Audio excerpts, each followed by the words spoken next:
প্রিয় বন্ধুরা, কেমন আছেন? আশা রাখি ভালো। আজকে আমি আলোচনা করব মিশরীয় মিশরীয় ধর্মের আ ২য় পর্ব। ১ম পর্ব বিশেষ কারণে আপনার কেটে গেছিল আরকি। এজন্য নইলে আমি একসাথেই করতাম। চলুন আমার সাথে শুরু করি। এখানে ৬ দিনে সৃষ্টি। এই যে ৬ দিনের যে সৃষ্টির কথা, সে কথা বেদে আছে। ৬ দিনের যে সৃষ্টিকর্তা মিশরীয় পুরাণে আছে। আর ৬ দিনের সৃষ্টিকর্তা জরথুস ধর্মে আছে।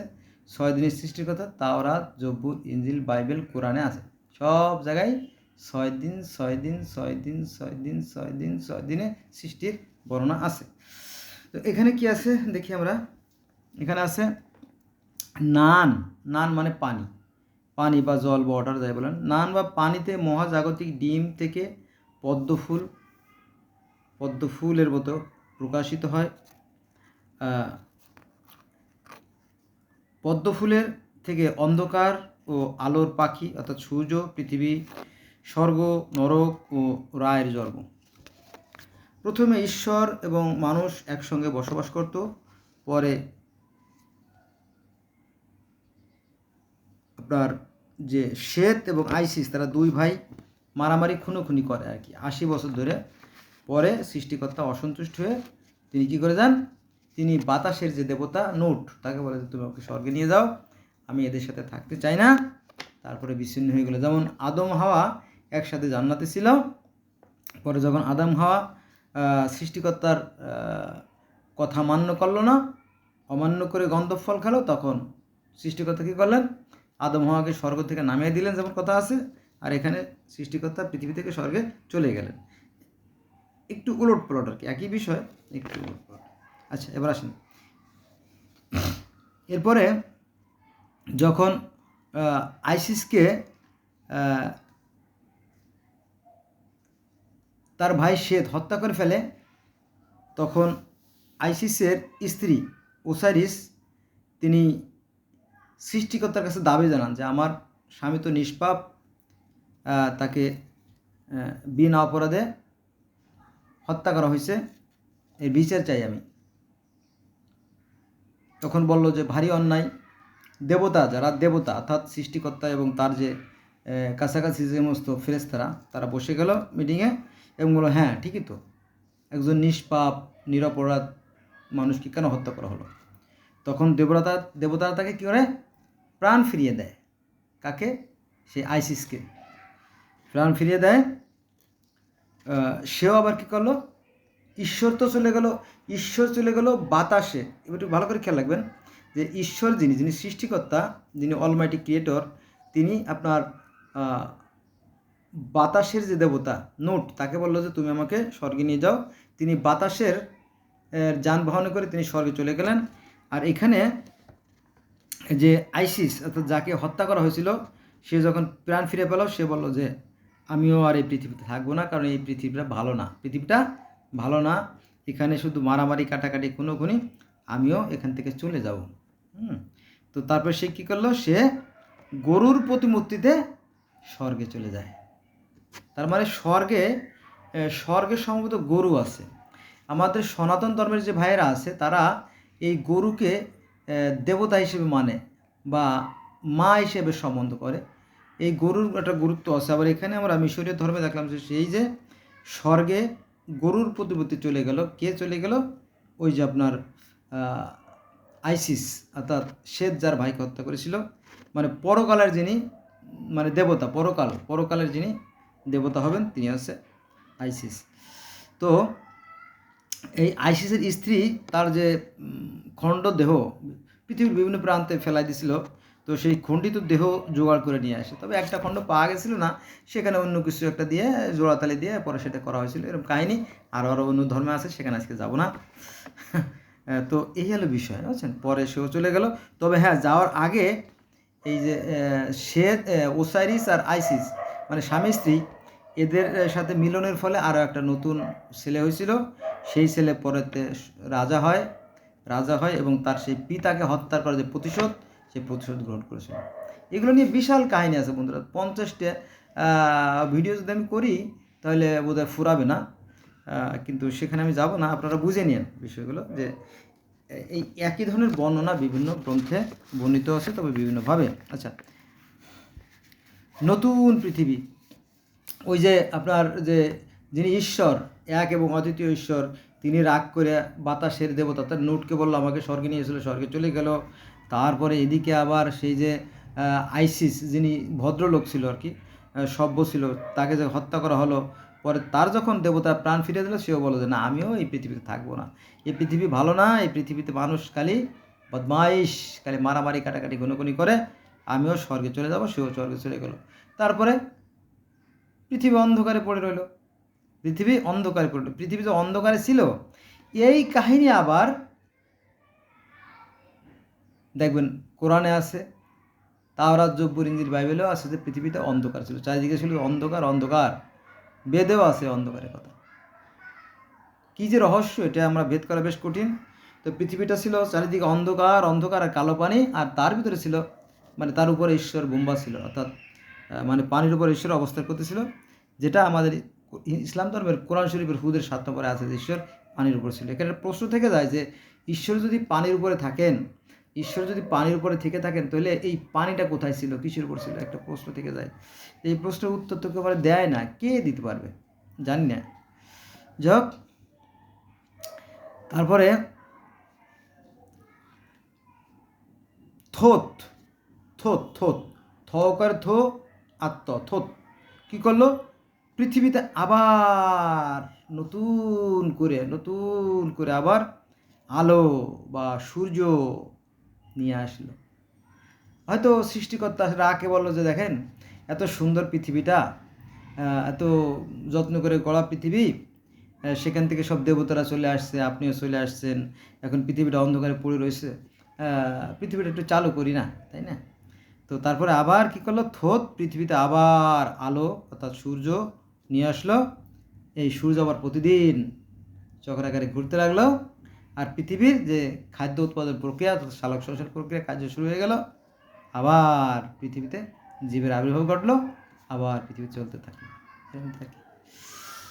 হ্যাঁ, তো আমাদের ইসলাম ধর্ম আমরা জানি যে পৃথিবীতে এর আগে কয়েকটা জীব ছিল, হয়তো 3টে বা 4টে জাতি বাস করতে। এখন কে তারা, এটা সঠিক করে আমরা জানি না।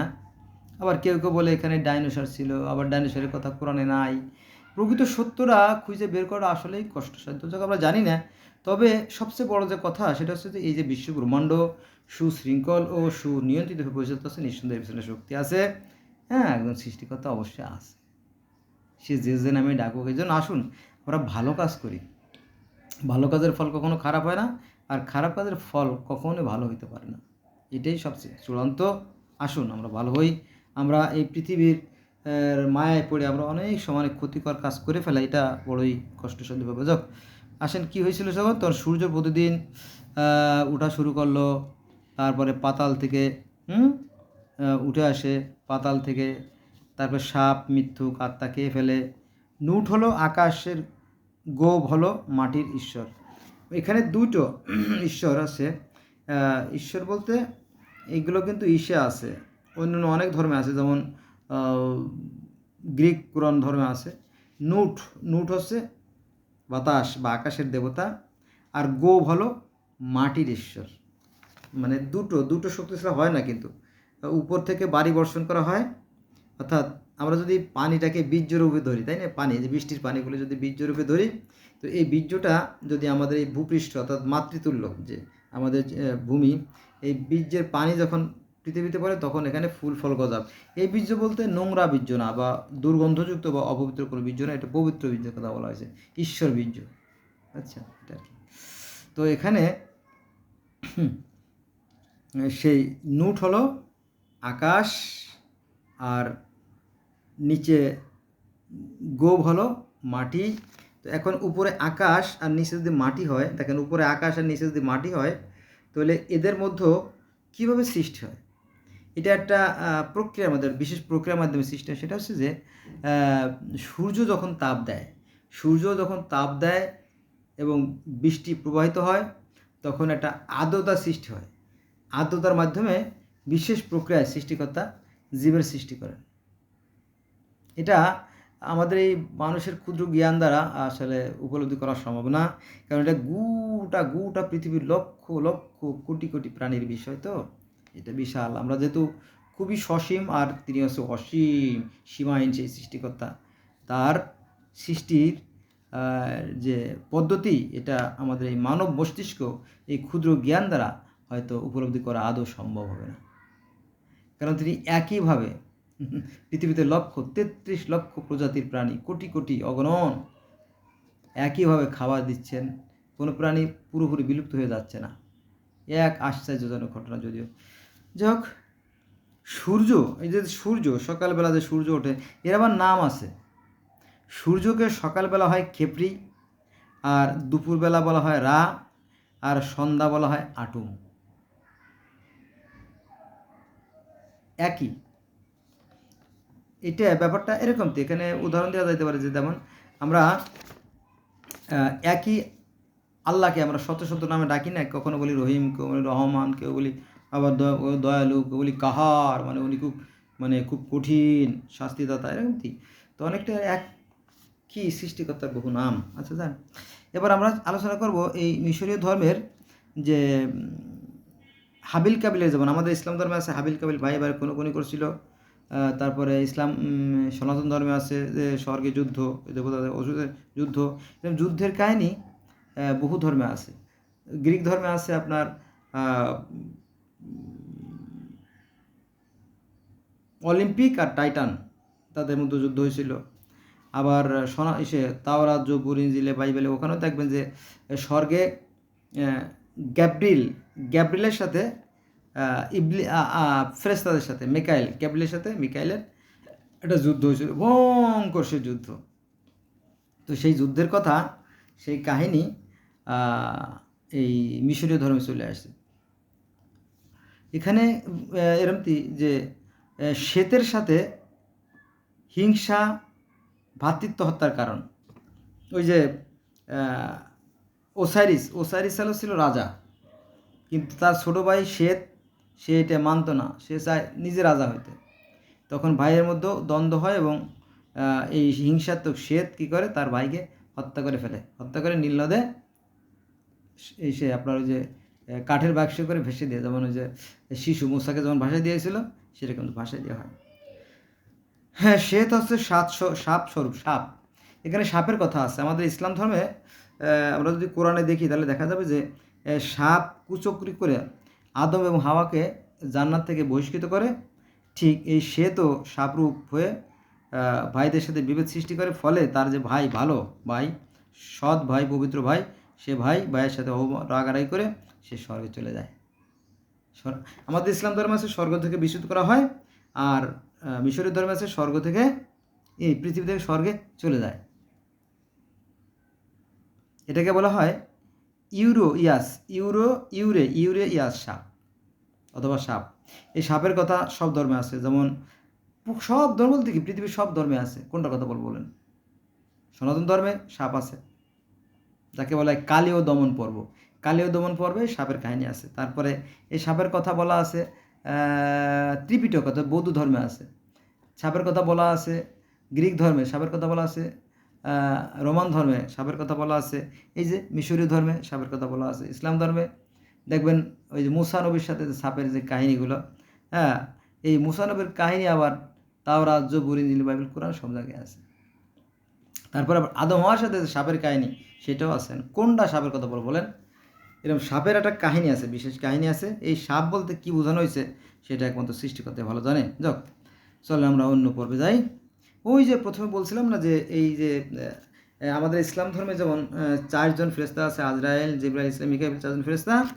তো এই মিশরীয় ধর্মেও 4 জন প্রধান ফেরেশতা আছে। তারা হচ্ছে জ্ঞানের শক্তি বা চালিকা শক্তি হলো এই 4 জন। একটা আছে হু, শেহা, শেহেম আর হেহ, 4 জন দেবতা। তাহলে আমরা জানলাম যে আমাদের ইসলাম ধর্মে যেমন 4 জন প্রধান ফেরেশতার কথা বলা আছে, আজরাইল, জিবরাইল, ইসরাফিল, মিকাবিল, 4 জন ফেরেশতা। এরপরে আমাদের প্রাচীন যে ধর্ম ছিল সেখানেও নাকি 4 জন ফেরেশতা ছিল, যেটা আমরা কোরআন থেকে জানতে পারি। লাত, মান্না, উজ্জাহাবল 4 জন ফেরেশতা ছিল। আবার আমরা সনাতন ধর্ম জানতে পারি যে 4 জন ফেরেশতা ছিল, ব্রহ্মা, বিষ্ণু, শিব, মহেশ্বর 4 জন। আবার গ্রিক রোমান ধর্মে আমরা জানতে পারি সেখানে প্রধান 4 জন দেবতা আছে, স্বর্গীয় দেবতা জিউস, তারপরে প্রমিথিউস, এপিমিথিউস আর এথেনা। তাই না? এরকম 4 জনের কথা আমরা জানতে পারি। তো এখানেও জানতে পারি প্রধান 4 জন অনেক ধর্মে আছে। তো যাক, আমরা অত দূর যাব না, এবার আমরা চলব মানব সৃষ্টি। প্রথম মানব সৃষ্টি। মানব সৃষ্টি সম্পর্কে মিশরীয় ধর্মে কী বলা হয়েছে? আমনরা নির্দেশে আমাদের ইসলাম ধর্মে কিন্তু ফেরেশতা 4 জন, আজরাইল, জিবরাইল, ইসরাফিল, মিকাইল। তো বিভিন্ন জনকে মাটি নিতে পাঠায়, তারা ব্যর্থ হয়ে চলে যায়। পরে আজরাইলকে মাটি নিতে পাঠায়, সে মাটিকে সহজে ছাড়ে না, মাটি যেতে চাচ্ছিল না, কিন্তু সে এতই শক্ত ছিল যে সে মাটি নিতে সমর্থ হয়। পরে তাকে দিয়েই আদমকে সৃষ্টি করা হয়। তো এখানে এরকম আমনরা নামে একজন, আমনরা নিশ্চয়ই কোনো ফেরেশতা বা কোনো দেবতা হবে নিশ্চয়ই। তো এই আমনরা কী করলো? নির্দেশ দিল। এই আমনরার নির্দেশে হাত শেপ শুট কুমারের চাকার মাটি দিয়ে মানুষ তৈরি করেন। আমি একটা নোট করছি, তো জন্য একটা নোট করে রাখছি আর কি, এসের থেকে, মিশরীয় পুরাণ থেকে। তো আমরা কি জানলাম যে আমন রায়ের নির্দেশ। কে? আমনরা। এই আমনরা কে আমি জানি না বন্ধুরা, সত্যি কথা আমি জানি না, আমি চিনিও না। হয়তো কোনো দেবতা হবে বা কোনো ঈশ্বর হবে, কোনো একজন। তো এই আমনরার নির্দেশে হাত শেপ শুট কী করলো? কুমারের চাকার মাটি দিয়ে। এখানে মূল কথাটা আছে মাটি দিয়ে, তাই না? এই মাটির কথা আমাদের কোরআন শরীফে আছে, আদমকে মাটি দিয়ে সৃষ্টি করা হয়েছে। তাওরাত, জব্বুর, ইনজিল, বাইবেলে বলা হয়েছে যে মাটি দিয়ে অ্যাডামকে সৃষ্টি করা হয়েছে। আর সনাতন বা হিন্দু ধর্মে বলা হয়েছে যে বিষ্ণু কদ্দম দিয়ে মিলেশ্বর জাতি প্রবর্তনকারী মানুষকে সৃষ্টি করে, সে কথা সৃষ্টি করা হয়েছে। তারপরে রোমান বা গ্রিক ধর্ম, সেখানেও সেই জিউসের নির্দেশে প্রমিথিউস এবং এপিমিথিউস তারা কী করে? এই জীব সৃষ্টি করে, তাও কি মাটি দিয়ে। আর এথেনা তাতে কী করে? প্রাণ সংযোগ করে, তাই না? অন্য ধর্মে যাব না, কারণ তাহলে ধর্ম বেড়ে যাবে না। তো এখানে আমরা জানলাম যে মিশরীয় ধর্মে যে কুমারের চাকার মাটি দিয়ে মানুষ তৈরি করে, এবং খনুম নামে একজন, এই খনুমকে ফেরেশতা না দেবতা নাকি ঈশ্বর জানি না, এই খনুম তাতে আত্মা প্রবেশ করান। এই খনুম হচ্ছে পরকালের অধিপতি, মানে পরকালে একজন বড় মাপের ফেরেশতা আর কি, যা আমরা বুঝি। এটা আছে আপনার ওই যে মিশরীয় পুরাণ, লেখক মোস্তফা মীর, 69 প্যারিদাস রোড, বাংলা বাজার, ঢাকা 1100 থেকে প্রকাশিত যে বই, মিশরীয় ধর্মের যে বই, সেই বইয়ের আপনার 142 পৃষ্ঠায় এই ঘটনা বলা আছে যে আমনরা নির্দেশ দিল। উনি হয়তো সর্বময় কর্তা বা ঊর্ধ্বতন কোনো একজন ফেরেশতা হবে বা দেবতা হবে, এরকম। উনি নির্দেশ দিল, কাকে দিল? হাত শেপ শুটকে। এটা মিশরীয় ভাষা, তো এটা আমরা বুঝবো না। আমনরা হাত শেপ শুটকে নির্দেশ দিল। তো সেই হাত শেপ শুট কী করলো? কুমারের চাকার মাটি দিয়ে মানুষ তৈরি করলো। আর খনুম নামে একজন দেবতা বা ফেরেশতা, তাতে আত্মা প্রবেশ করালেন, অথবা ঈশ্বর হতে পারেন, আত্মা প্রবেশ করালেন। আর এই খনুম হচ্ছে পরকালের অধিপতি। আমরা তো পৃথিবীতে আছি, তো ইনি পরকালেও অধিপতি থাকবেন। এটা আছে কোথায়? ওই মিশরীয় পুরাণের 142 পৃষ্ঠা আছে। আচ্ছা, তারপরে আসেন যে স্বর্গ থেকে নদী প্রবাহিত। বন্ধুরা, এই যে স্বর্গ থেকে নদী প্রবাহিত, স্বর্গ থেকে যে নদী প্রবাহিত আছে, এই কথা আমাদের ইসলাম ধর্মে আছে যে এই যে ইউফ্রেটিস নদী এবং টাইগ্রিস নদী, এগুলো সেই স্বর্গ থেকে প্রবাহিত দুটি শাখা, যেটা এই মিশরীয় ধর্মে আছে। হ্যাপি বন্যার ঈশ্বর। এই যে বন্যা, পৃথিবীতে যে বন্যা হয়, মহাপ্রলয়গুলো হয়, এগুলোর জন্য একজন দায়িত্বপ্রাপ্ত ফেরেশতা আছে, সেই ফেরেশতার নাম আছে হ্যাপি। কিন্তু আমাদের ইসলাম ধর্মে এই বন্যার ফেরেশতা আছে কিনা আমার জানা নাই, আমি কিন্তু যা পাই নেই। কোরআন শরীফটা আসলে খুব শর্টকাট করে দিয়েছে, যাতে মানুষের খুব সহজে পড়তে পারে। ঠিক আছে, সুন্দর, কারণ অন্য ধর্মগুলো বিস্তারিত, ব্যাপক, এবং এত বেশি দেবতাতে মানুষ চমকিত যায়, হায় কার কি দায়িত্ব, কী, তাই না? এখানে কিন্তু সংক্ষিপ্ত করা আছে। তাহলে আমরা জানলাম যে সেখানে বন্যারও একজন দেবতা আছে, তার নাম হচ্ছে হ্যাপি। এটা আছে ওই গ্রন্থের 144 পৃষ্ঠায়। এবার আসেন প্রথম সৃষ্টি সূচনা।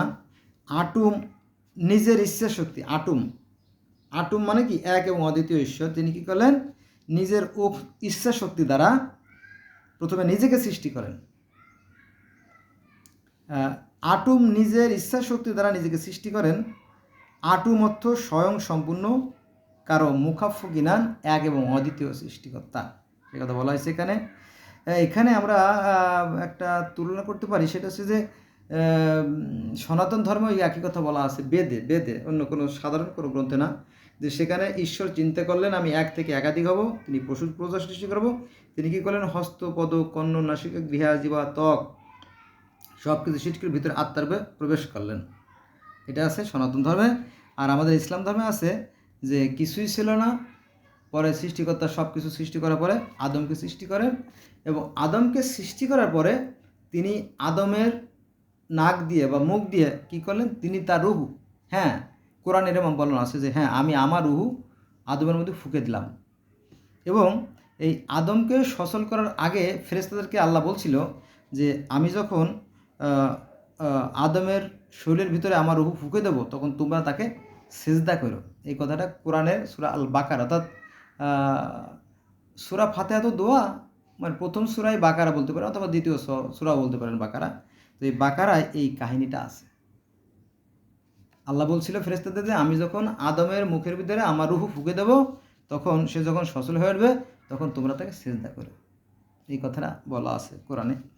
তো এখানে আমরা ওই কথাটা পাচ্ছি না, বা ওরকম হয়তো কথা আছে, সেটা আমি বুঝতেও পারি না, যেহেতু বিদেশি ভাষা। তো এখানে আছে আটুম নিজের ইচ্ছা শক্তি নিজেকে সৃষ্টি করেন, আর আটুম স্বয়ং সম্পূর্ণ, কারো মুখাফুকি নন, এক এবং অদ্বিতীয়। আটুম, এখানে আরেকটা কথা আছে, সেটা হচ্ছে আটুম যিনি এক এবং অদ্বিতীয় ঈশ্বর, তিনি কী করলেন, নিজের থুতু দিয়ে, আটুম যখন নিজেকে সৃষ্টি করলো নিজের থুতু দিয়ে, তিনি ওই যে প্রথম মানব মানবী আর কি, এবং দেবনাথকে সৃষ্টি করে। অর্থাৎ এখানে যদি আমরা আটুমকে আমরা আল্লাহর সাথে তুলনা করি যে তিনি এক এবং অদ্বিতীয়, আর যদি আপনি প্রথম মানব মানবী এবং দেবনাথ এর সাথে তুলনা করলে মিলে যায়। তবে এখানে যে থুতু দিয়ে যে প্রথম মানব মানবী সৃষ্টি করা হয়েছে, এটা আছে মিশরীয় ধর্মে আছে থুতু দিয়ে, তার অর্থাৎ সৃষ্টিকর্তা তার মুখের থুতু দিয়ে প্রথম মানবরূপী এবং দেবনাথকে সৃষ্টি করে, একথা বর্ণনা করা আছে। আর আমাদের ইসলাম ধর্মে আছে যে ইবলিসের থুতু দিয়ে কুকুরের সৃষ্টি। একটু ভিন্নভাবে ভিন্ন শাখায় বিষয়টা প্রবাহিত, সেটা হচ্ছে বলি আমি, এ তো অনেক হাজার হাজার ঘটনা থেকে সংগ্রহ করা বন্ধুরা। আদমকে সৃষ্টি করে রাখে দেওয়া হয়েছিল জান্নাতের আশেপাশে 40 বছর। তারপরে ইবলিস শয়তান আদমের শরীরের মধ্যে ঢুকে বিভিন্ন জায়গায় ঘুরে ঘুরে এসে দেখলো, তো এসে বললো যে আমি সবই তো দেখছি আদমের ভিতরে কী কী আছে, তবে একটা জায়গাটা অন্ধকার, সেখানে ঢুকতে পারি নাই, এরমতে আর কি। তারপরে তো এই ইবলিস শয়তান ঘৃণা করেছিল এই আদমকে, ঘৃণা, লজ্জা, শ্যাম, এই কাদা দিয়ে মানুষ তৈরি করবে বলে, আবার এই থুতু থেকে নাকি কুকুরের জন্ম, এগুলো হাদিসে আছে, আপনারা খোঁজ করে নিন। আমি আন্দাজি কোনো কথা বলি না ভাইয়া, মাইন্ড করবেন না। আচ্ছা এবার আসেন আর কি আছে দেখি। তারপরে আমাদের ইসলাম ধর্মে অনেক অনেক ফেরেশতা আছে, তাই না? যেমন আজরাইল, জিব্রাইল, ইসরাফিল, মিকাইল, তারপরে আপনার হারুত, মারুত, তারপরে মুনকার, নাকির, কেরামিন, কাতেবিন, তারপরে জান্নাতের ফেরেশতা রেদওয়ান, তারপরে দোজখের ফেরেশতা মালেক, এরকমটি আরও আরও আরও অনেক ফেরেশতা আছে। তো ওরকমটি এখানেও কিছু দেবতাদের কথা বলা আছে, আমি বলে যাই, আপনারা শুনে যান। নাম্বার 1 আমন, বাতাসের দেবতা। 2 থিবিস, পানির দেবতা। 3 হোরাস, আকাশের দেবতা। 4 ওসিরিস, শস্যের দেবতা। 5 আইসিস, দৈববাণীর দেবতা। 6 মুট, স্বর্গের দেবতা। 7 আখেন আতেন, ঈশ্বরের যোগাযোগ মাধ্যম, যেমন ফোন আইসে, যা বলছিলাম যে আখেন আতেন নামে যে দেবতা, যে ঈশ্বর, উনি হচ্ছে যোগাযোগ মাধ্যম। এই যোগাযোগ মাধ্যমে যেমন আমাদের ইসলাম ধর্মে যিনি যোগাযোগ মাধ্যম যিনি কাজ করেন তাকে আমরা বলি জিব্রাইল বা গ্যাব্রিয়েল বা ইসে আপনার ইহুদি খ্রিস্টান ধর্মে আছে একজন যোগাযোগ মাধ্যম থাকে। আর সনাতন ধর্ম তো আছে দৈববাণী যে মেসেজ আদান প্রদান করে, তাই না? তার জন্য তো নিশ্চয়ই আলাদা দেবতা আছে। এইটা আর কি, এক দেশের গালি আর এক দেশের বলি, বুঝে নেবেন আর কি, এই কথাগুলো আছে। তাহলে আমরা কি জানলাম? আমন হচ্ছে বাতাসের দেবতা, থিবিস হচ্ছে পানির দেবতা, হোরাস হচ্ছে আকাশের দেবতা, ওসিরিস হচ্ছে শস্যের দেবতা। এই যে আমরা যেমন ওসিরিস বলি না, শস্যের দেবতা, যেমন আমাদের ইসলাম ধর্মে আছে যে মিকাইল হচ্ছে বৃষ্টি বর্ষণ, শুধু এই পর্যন্ত আছে, তিনি বৃষ্টি বর্ষণ করে। কিন্তু এই বৃষ্টি বর্ষণের মাধ্যমে যে আপনার এই যে শস্য উৎপাদিত হয়, হরেক রকম শস্য, তারপরে শস্য যে ধ্বংস হয় ইত্যাদি ইত্যাদি, এগুলোর দায়িত্বে আমরা যেমন বলি মিকাইল, আর এখানে হচ্ছে ওসিরিস। আর সনাতন ধর্মে বলা হয় আপনার ব্রহ্মা অর্থাৎ সৃষ্টিকর্তা, বিষ্ণু অর্থাৎ পালনকর্তা, তিনি আর কি বৃষ্টি বর্ষণ করান, তিনি ফসল উৎপাদন করান, ফসলের বন্টন করান, ফসলের বরকত দেন, মানে রুজি রোজগার বাড়াই দেন ইত্যাদি ইত্যাদি ইত্যাদি। বোঝা গেছে বিষয়টা? তো এখানে ওসিরিস আছে শস্যের দেবতা, মানে মিশরীয় ধর্মে ওসিরিস হচ্ছে শস্যের দেবতা, আর হিন্দু ধর্মে আছে বিষ্ণু হচ্ছে শস্যের দেবতা, আর আমাদের ইসলাম ধর্মে আছে মিকাইল শস্যের দেবতা। বোঝা গেছে না? তার মানে কি একই একই আর কি। হ্যাঁ, আমি বিষয়টা আবার বলি, আপনারা বুঝবেন, তাহলে অতি গুরুত্বপূর্ণ। যে আমন হচ্ছে বাতাসের দেবতা, থিবিস হচ্ছে পানির দেবতা, হোরাস হচ্ছে আকাশের দেবতা, ওসিরিস হচ্ছে শস্যর দেবতা, আইসিস হচ্ছে দৈব বাণীর দেবতা, আর মুট হচ্ছে স্বর্গের রক্ষক, স্বর্গের দেবতা। আর আমাদের স্বর্গের দেবতাকে জানেন? রেদোয়ান। আর নরকের দেবতা মালেক, তাই না? এরকম তো আর কি। তো এখানেও ওইগুলোই আছে একই, মানে যে ধর্মগুলোতে না একই বিষয়, এক এক ধর্মে এক একভাবে বর্ণনা করা হয়েছে আর কি। আর আখেনাতেন হচ্ছে ঈশ্বরের যোগাযোগ মাধ্যম। এখানে একটা বিষয় বলা দরকার, সেটা হচ্ছে যে ঈশ্বরের থেকে যোগাযোগ মাধ্যম আইনেই সরাসরি মানুষের কাছে কিন্তু পৌঁছে না, কারণ এখানে একটা স্ট্যাটাসের ব্যাপার আছে, প্রেস্টিজের ব্যাপার আছে। ঈশ্বর যে দৈব বাণীগুলো দেন সেগুলো দেন একটা স্তরে, যেমন আমাদের ইসলাম ধর্মে আছে জিব্রাইলের কাছে ঈশ্বর তার যে বার্তা বাণী সেগুলো দেন। আবার ওই যে বাণীগুলো আসে ওইগুলো আবার নবী রাসূল যারা আছে আমাদের, বা পীর পয়গম্বর আছে, বর্তমানে আলেমরা হচ্ছে নবীর ওয়ারিস আর কি, ওনারা আমাদেরকে বর্ণন করে দেন বাণী।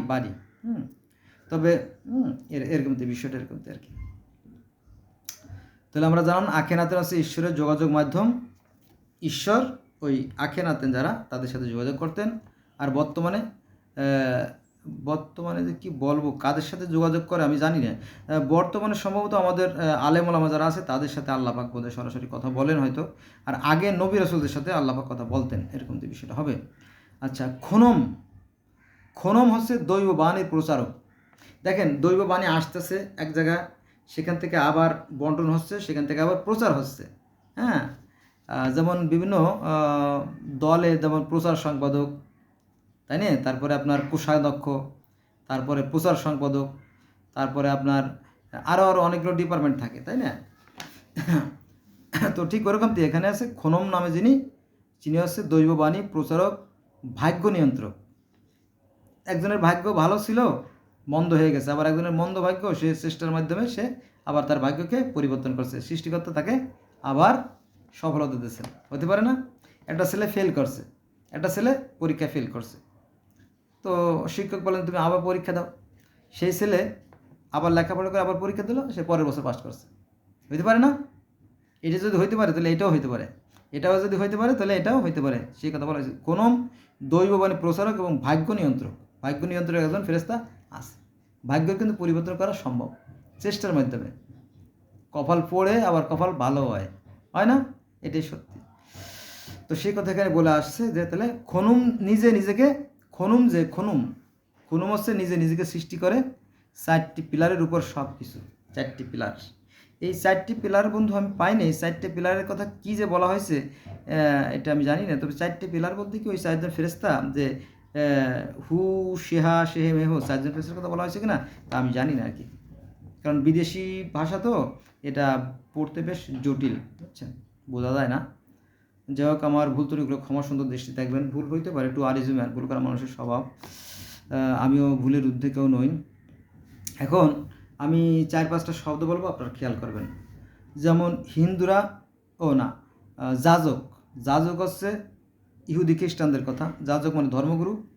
আর হিন্দুরা বলে এই ধর্মগুরুকে ব্রাহ্মণ, আবার কেউ বলে পুরোহিত, আবার বুদ্ধরা বলে ধর্মগুরুকে বুদ্ধ, আর আমাদের মধ্যে হচ্ছে আলেম ওলামা, আলেম। হ্যাঁ, অনেক দেবতার কথা তো বললাম, এবার আরও দেবতা আছে। দেখেন যে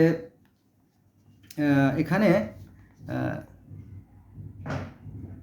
8জন দেবতার কথা বলতেছি, 8জন। এটা আছে নান নাউনেত, অর্থাৎ নারী পুরুষ। নান হলে পুরুষ আর নাউনেত হচ্ছে নারী। নান নাউনেত। তারপরে 2 নম্বরে হাউহেত, নারী পুরুষ। কাপ কাউকেত, নারী পুরুষ। আমৌনেত, নারী পুরুষ। এভাবে জোড়া জোড়া জোড়া, মানে এটা সিস্টেমেটিক্যালি, মানে খুব সুশৃঙ্খল এবং সুনিয়ন্ত্রিতভাবে এগুলো কিন্তু করা হয়েছে আর কি, এইভাবে। কিন্তু আমাদের ইসলাম ধর্মে বলা হয় যে ইবলিশ শয়তানের সাওয়ালের নাম, মায়ের নাম, বউয়ের নাম, তার 14 গোষ্ঠীর নাম আছে এবং তাদের সৃষ্টি হয়, কিন্তু ফেরেশতারা কীভাবে সৃষ্টি হয় সেই বিষয়গুলো বলা নাই। বলা আছে কিনা জানি না, তবে আমি পাইনি। তারা কি মানে ফেরেশতাদের জন্ম নাই, ছেলেদের পবিত্র, তাই তারা তাদের সৃষ্টি হয় না। কিন্তু ইবলিশ শয়তানের যে বংশধর তালিকা, সেগুলো কিন্তু আমার ভিডিও আছে, যদি আপনারা দেখতেন। যাক, তো এখানে একটা সিস্টেম আছে যে এইভাবে সৃষ্টি করেন, জোড়ায় জোড়ায় সৃষ্টি করেন, সে কথা যদিও কোরআনে আছে, কিন্তু ফেরেশতাদের বেলা নাই। এখানেও কিন্তু জোড়া জোড়া বলা আছে। আবার বলি, শোনেন। নান নাউনেত, হাউহেত, কাপ কাউকেত, আমৌনেত, এবার জোড়া জোড়া 8জন। এরা হচ্ছে জল, পদ্ম, সকলের মধ্যে আত্মা আছে। আত্মা দিয়ে করে সৃষ্টি আর কি। তারপরে ঈশ্বর হচ্ছে খানুম মাটুর তৈরি। খানুম হচ্ছে কি মাটুর তৈরি, সেই কথা বর্ণনা করা আছে। প্রেতলোক বলছেন না? প্রেতলোক মানে নরক, যেখানে খারাপ মানুষের বসবাস থাকে, নরক, সে কথাও এখানে আছে। জান্নাতের কথা বলা আছে। তারপরে আদি প্লাবন, আমরা যে বলি মহাপ্লাবন, নুহুর বন্যার কাহিনী বলি না, বা সেই মহাবন্যার কাহিনী বিভিন্ন ধর্মে আছে। সেই গিলগামেশের মহাকাব্য আছে, মিশরীয় ধর্মে আছে, তারপরে সনাতন ধর্মে আছে সেই নুহুর আপনার মৎস্য অবতার কাহিনীতে বন্যার কাহিনী, তারপরে তাওরাতে আছে, জবুরে আছে, ইনজিলে আছে, বাইবেলে আছে, কোরআনে আছে। এমনকি এই যে মিশরীয় ধর্ম, সেই আদি প্লাবনের কথা বলা আছে। এই যে কোনটা কোন বইতে আছে, এটা আছে আপনার সেই মিশরীয় পুরাণ, লেখক মোস্তফা মীর, 69 পেরিদাস রোড, বাংলা বাজার, ঢাকা থেকে প্রকাশিত বই। সেই বইয়ের আপনার পৃষ্ঠা নম্বর হচ্ছে আপনার 43। এখানে এই সমস্ত কাহিনী আছে। তারপরে আপনার আমাদের ইসলাম ধর্মে কোরআনে দাহা আছে, ডিম আছে, ডিমের কথা বলা আছে, ডিম থেকে সৃষ্টি, সেই ডিমের কথা বলা আছে এই বইয়ের 127 পৃষ্ঠায়। বর্ণার কাহিনী তো বললাম, 127 পৃষ্ঠায় বর্ণার কাহিনী আছে।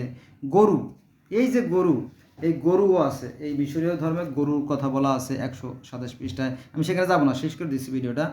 তো আমাদের ইসলাম ধর্মে সে গরু আছে। প্রথম আদম যখন পৃথিবীতে আসে, তখন তার সাথে গরু ছিল। তারপরে হিন্দুরা গরুকে মা পূজা করে, এবং আপনার ইহুদি খ্রিস্টান ধর্মেও সেই গরু আছে। মুসা নবীর কাহিনীর সাথে গরু আছে। তারপরে আপনার সেই যে গ্রিক পুরাণ, রোমান পুরাণের যে গরু মানে কি, সে তো জিউসের বাহনিত গরু ছিল, তাই না? বাহু ছিল, সেখানে গরুর কথা বলা আছে। আবার জরথুস ধর্মে আছে না, জরথুস ধর্মে এই গরু জবাই দিয়ে পৃথিবীতে যত প্রাণীর সৃষ্টি হয়েছে, আর একটা গাছ সেটাকে দিয়ে পৃথিবীর শত গাছের সৃষ্টি করেছে, এই কাহিনী বলা আছে। তার মানে কি, পৃথিবীর অসংখ্য ধর্মে এই গরুর কাহিনী বলা আছে, যেটা মিশরীয় ধর্মেও গরুর কথা বলা আছে। তারপরে পুরোহিতরা দৈববাণী তুলে ধরে। দৈববাণী মানে আমরা যাকে বলি, আমরা যারা মুসলমান, আমরা যাকে বলি ওহি বলি, সেগুলোকে সনাতন বা হিন্দু ধর্মেও দৈববাণী বলে। এখানেও সেই দৈববাণীর কথা তুলে ধরে, দৈববাণী বা আকাশবাণী বলে, সে কথা বলা আছে এই বইয়ের 131 পৃষ্ঠায়। তারপরে ফারাওরা রায়ের পুত্র। এই যে ফারাও, এই যে যারা ফেরাউন যারা এরা মূলত এরা কিন্তু ঈশ্বর না, এদেরকে ঈশ্বর বলা হতো। আর এদের যিনি সৃষ্টিকর্তা, অদৃশ্যের যিনি সৃষ্টিকর্তা, তাকে বলা হয় রা। রা হচ্ছে অদৃশ্যের সৃষ্টিকর্তা, সেই আমাদের সৃষ্টি করছে এবং আমাদেরকে অদৃশ্য সৃষ্টিকর্তা সৃষ্টি করছে, ওই একই কথা আর কি। এটা আছে আপনার রা, ফারাওরা আছে রায়ের পুত্র, এটা আছে ওই মিশরীয় পুরাণের 143 নম্বর পৃষ্ঠায়। তারপরে তাবিজ কবিজের যে কাহিনী, তাবিজ কবিজ আমাদের হারুত মারুত ফেরেশতা আছে কোরআনে, সেইখানে আবার এই তাবিজ কবিজের যে বিষয়গুলো আছে, যদিও এগুলো শিরক, তো এই তাবিজ কবিজের কথাও বলা আছে এই বইয়ের 148 পৃষ্ঠায়। তারপরে চেষ্টা দ্বারা ভাগ্য পরিবর্তন করা হয়, আমাদের কোরআন শরীফের কথা আছে আর দুনিয়া ফিল আখিরা, অর্থাৎ এই দুনিয়া হচ্ছে আখিরাতে শস্য ক্ষেত্র, এখানে যে যেমন কর্ম করবে তার ভাগ্য সেরকমই হবে পরকালে। তো আবার চেষ্টা দ্বারা ভাগ্য পরিবর্তনও করা যায়, জানেন তো, বাস্তব দেখবেন যে আসলে তাই। তো এখানেও সেই ভাগ্য পরিবর্তনের কথা বলা আছে, এটা আছে এই বইয়ের 150 পৃষ্ঠায়। তারপরে স্বর্গের বৃক্ষ, বৃক্ষটা মোস্ট ইম্পর্ট্যান্ট বিষয়। এই যে বৃক্ষ বা সাজারা, এই সাজারা মানে বৃক্ষ, এই বৃক্ষের কথা কোরআন শরীফে আছে, আর এই বৃক্ষের কথা এই মিশরীয় ধর্মে আছে। এই বৃক্ষের কথা তাওরাতে আছে, জব্বুরে আছে, ইনজিল আছে, বাইবেল আছে, বেদেও বৃক্ষের কথা বলা আছে। একটা জ্ঞানদায়ক বৃক্ষের কথা বলা আছে। তার মানে ওই যে মিতের মা সেই মা হিসাব, এই প্রত্যেকটা ধর্মেই প্রায় একই ধরনের মৌলিক যে ফাউন্ডেশনগুলো তা আমরা তো একে অভিন্ন। তারপর আত্মার কথা বলা আছে, তবে কোরআনে আত্মার সম্পর্কে খুব কম জ্ঞান। আল্লাহ বলেন যে হে রাসূল, তোমাকে আত্মার সম্পর্কে খুব কমই জ্ঞান দিছি আমি। তোমার যদি বান্দারা, তোমার যদি উম্মতেরা তোমাকে প্রশ্ন করে, তাহলে বলবা যে আত্মা হচ্ছে আল্লাহর নির্দেশ মাত্র, এটা কোরআনের কথা। তাহলে সে আত্মার কথা কোরআনে আছে, এই মিশরীয় ধর্ম আছে, অন্য ধর্মেও আছে আত্মার কথা, বেদে আছে। আচ্ছা, এবার বিচার, আমাদের ইসলাম ধর্মে আছে যে বিচার হবে। আমরা প্রতি ওক্তে যে নামাজ পড়ি, সূরা ফাতিহায় আমরা বলি যে মালিক ইয়াউমিদ্দিন, মানে প্রতিদান দিবসের কথা বলি না, প্রতি ওক্তে প্রতি রাকাত নামাজে, অর্থাৎ সূরা আল ফাতিহায় এই প্রতিদানের কথা বলি, এই প্রতিদানের কথা। তারপর মিজান, বিচারের কথাও এখানে এই মিশরীয় ধর্মে আছে। তারপরে নরকের ফেরেশতা মালেক, আমাদের ইসলাম ধর্মে নরকের ফেরেশতা আছে মালেক, আর হিন্দু ধর্মে যে নরকের ফেরেশতা সে হচ্ছে কি জম। আর এখানে মিশরীয় ধর্মে দোজকের ফেরেশতা তাকে বলা হয় শেনকেত, দোজকের ফেরেশতা শেনকেত, এটা আছে কোথায় 153 পৃষ্ঠায় এই মিশরীয় পুরাণের। তো সবই আছে, প্রায় সবই আছে। তারপরে ফারাওরা ভালো ঈশ্বর, ফারাওরা ভালো ঈশ্বর, মানে ফারাওরা আছে ঈশ্বরের আশীর্বাদ প্রাপ্ত, তো এই জন্য তারা ভালো, এই কথা বলা আছে। ফারাওরা ভালো ঈশ্বর। আচ্ছা, স্বর্গে ওরা হলো ঈশ্বর, আর স্বর্গে যিনি আছেন, যিনি স্বর্গের অধিপতি, চূড়ান্ত যিনি অল ইন অল, মানে যিনি সর্বশ্রেষ্ঠ, তিনি হচ্ছে মহা ঈশ্বর। তার কোনো জন্মমৃত্যু ক্ষয় লয় বিলীন বলে কিছু নাই, সে কথা এখানে আছে। তারপরে একটা বিষয়, খুবই লাজুক বিষয়, সেটা হচ্ছে যে নল খাগড়ার বনে বা পেপিরাসের বনে শিশু হোরাসকে লুকিয়ে রাখে। হোরাস মরলে শ্বেত এর পৃথিবীতে আধিপত্য পুরোপুরি হবে। মানে এই যে হোরাস আর তার ভাই শ্বেত, এই দুজনের সাথে আপনার পৃথিবীর যে ক্ষমতা নিয়ে দ্বন্দ্ব হয়েছিল, যেমন হাবিল কাবিলের মধ্যে দ্বন্দ্ব হয়েছিল, সেরকম আর কি। আবার এখানে সেই যে শিশু মুসা নবীরে এই যে পানিতে ভাসায় দেওয়া হয়, সেই কাহিনী একটা ইঙ্গিত পাওয়া যায়। এই নিয়ে একটা লম্বা কাহিনী আছে, এখানে যাবো না, তাহলে ভিডিও বড় হয়ে যাবে। তো এখানে আমরা দেখলাম যে হোরাস এবং শ্বেতের সাথে যে যুদ্ধ, এই যুদ্ধের কাহিনী তো বহু ধর্মে আছে, সনাতন ধর্মে তো আছেই, ও দেবতাদের ওষুধের যুদ্ধ। আমাদের ইসলাম ধর্মে হাবিল কাবিলের কাহিনী বা ফেরেশতাদের সাথে শয়তানের যুদ্ধের কাহিনী, সেগুলো আছে। আবার এখানে শ্বেতের সাথে তাই ভাই হোরাসের যে যুদ্ধের কাহিনী, দ্বন্দ্বের কাহিনী, তারপরে নলকাগড়ার বনে লুকিয়ে রাখার কাহিনী, পানিতে ভাসায় দেওয়ার যে কাহিনী, সেগুলো আমরা দেখতে পাই, সাপের কাহিনী ইত্যাদিতে আছে। তারপরে ঝুড়িতে শিশু, সাপ বা রায়ের দৈব বাণী, যে মুসার গল্পের যে গন্ধ, সেটা এখানে পাওয়া যাচ্ছে আর কি। তো এটা নিয়ে আজকে আলোচনা করবো না, এই হলো বিষয়, বুঝছেন। তো আমরা দেখলাম যে আমরা বেদে যাকে বলি, বেদেতে যেগুলো আছে ব্রহ্মা বিষ্ণু শিব মহেশ্বর, কোরআনে আছে আজরাইল জিবরাইল ইসরাফিল মিকাইল। আর মিশরীয় ধর্মে আরও আছে, 1 নম্বরে পিটা এলো সৃষ্টিকর্তার দেবতা, শেনকেত হচ্ছে উর্বরের দেবতা, নেফারতুস হচ্ছে জন্ম মৃত্যুর দেবতা।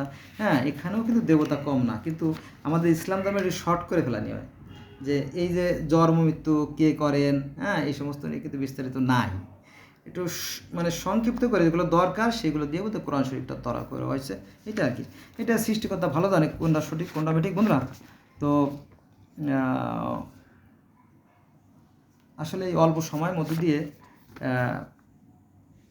সংক্ষেপে এত কিছু বলা সম্ভব হয় না। তারপরে আপনাদের শুধু একটা ইঙ্গিত দিয়ে গেলাম, যেখানে 500 ভিডিও সেখানে মাত্র 40 মিনিটের একটা ভিডিও করলাম। আপনারা শুধু বুঝে নেবেন যে আসলে ধর্মের সাথে ধর্মের মৌলিক কোনো পার্থক্য নাই।